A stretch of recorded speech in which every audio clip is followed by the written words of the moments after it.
Elhamdülillahi Rabbil alemin və salatu və salamu alə nəbiyyina Muhammedin və alə alihi və sahbihi əcməin.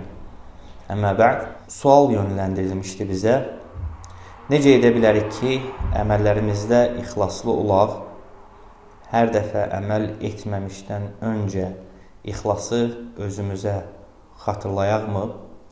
Xatırladaqmı yəni? Əlbəttə, insanın əməli, insanın Allah dərgahında əməlinin qəbul olması onun ilk öncə ixlasına görədir. İxlas nədir? İxlas, yəni bir əməli etdiyin zaman Allah üçün etmək, Allahın razılığını gözləmək, Allahın razılığını ummaq. Bu ixlasdır. Bu artıq ixlasdır. Və əməlin qəbul olunması üçün ilk öncə bu ən böyük şərtdir ki, əməli Allah üçün edirsən. Yəni, burada heç bir insandan gözləntin yoxdur.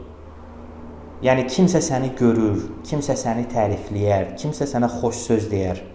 Bunları gözləmirsən. Bu artıq ixlasdır.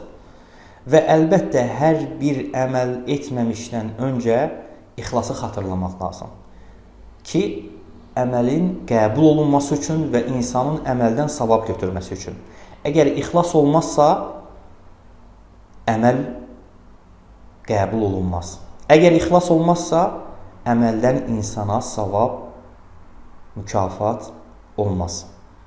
Bəli, mütləq əməldən öncə ixlası xatırlamaq lazım və ixlası əməllərdə əldə etmək, nail olmaq da bu insanın bunun üzərində çalışmasıyladır. Hər bir əməlində, böyük, kiçik, hər bir əməlində çalışmalısan ki, ixlaslı olasan, çalışmalısan ki, səy göstərməlisən ki, niyyətini düzəldəsən. Və yeri gəlmişkən də, yəni, Allah dərgahında əməlin qəbul olunması üçün ikinci şərt də etdiyin əməlin Peyğəmbər sallallahu aleyhi və səlləmin sünnəsinə müvafiq olmasıdır.